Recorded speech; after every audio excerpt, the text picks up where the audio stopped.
Okay, an electron mass 9 into 10 power minus 31 kg and charge 1.6 into 10 power minus 19 coulomb, moving with a speed c divided by 100, that is c is equal to speed of light, is injected into a magnetic field B of magnitude 9 into 10 power minus 4 Tesla, perpendicular to its direction of motion. We wish to apply an uniform electric field. Now just mark the we wish to apply uniform electric field E together with the magnetic field so that the electron does not deflect from its path. Okay, so इन्होंने क्या दिया है कि एक electron है जो कि एक मैग्नेटिक फील्ड में एंटर कर रहा है. ऑब्वियसली हमें पता है कि कोई भी चार्ज पार्टिकल मैग्नेटिक फील्ड में अगर एंटर करता है तो वो डिफ्लेक्ट करता है, ठीक है, क्योंकि मैग्नेटिक फोर्स की वजह से वो डिफ्लेक्ट करता है, ठीक है. बट हमें यहाँ पे करना क्या है, तो यहाँ पे एक ऐसी इलेक्ट्रिक फील्ड अप्लाई करनी है ताकि ये इलेक्ट्रॉन जो है वो डिफ्लेक्ट ना करे. मतलब हमें यहाँ पे जो मैग्नेटिक फोर्स लग रहा है उसको बैलेंस करना है electric force, that is electrostatic force, ठीक है. So let's check.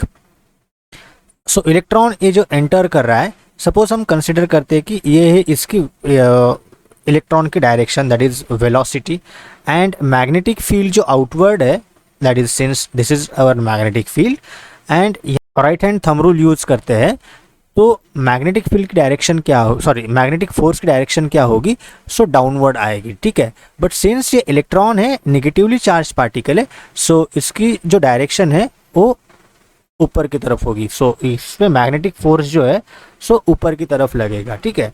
So since magnetic force अगर ऊपर की तरफ लग रहा है तो इसको बैलेंस करने के लिए इसके लिए इक्वल एंड अपोजिट फोर्स हमें, जो कि इलेक्ट्रिक फील्ड से जो एक फोर्स लगेगा, तो इलेक्ट्रिक फोर्स हम यहाँ पे अप्लाई करते हैं तो उसकी जो डायरेक्शन है वो डाउनवर्ड आनी चाहिए, ठीक है. तो तभी ये बैलेंस होगा और इसके ऊपर नेट फोर्स जो 0 लगेगा. तब अगर कोई फोर्स नहीं लग रहा है तो इसका मतलब है इलेक्ट्रॉन डिफ्लेक्ट नहीं करेगा, ठीक है. तो हम देखते हैं कि magnetic force F B equal to, हमें पता है, charge into V cross B, and electric force जो कि लग रहा है इलेक्ट्रोस्टैटिक फोर्स ई जो कि इलेक्ट्रिक फील्ड से लग रहा है, that is F B equal to, sorry F E हम कंसिडर करते हैं Q इंटू ई. तो हमें दोनों इक्वेशन को क्या करते हैं, that is equation first and equation second, इसको हम कंपेयर करते हैं, दैट इज इक्वेट करते हैं Q into E equal to Q into V cross B. Since Q electron है दोनों के ऊपर भी, सो Q Q चार्ज दोनों भी कट हो जाएगा. So electric field E equal to V cross B, हमें पता है V B sine theta. Obviously V and B के बीच में जो एंगल है वो 90 डिग्री रहेगा. So electric field E equal to V into B. हमें इन्होंने वेलोसिटी भी दी है इलेक्ट्रॉन की, that is c divided by 100.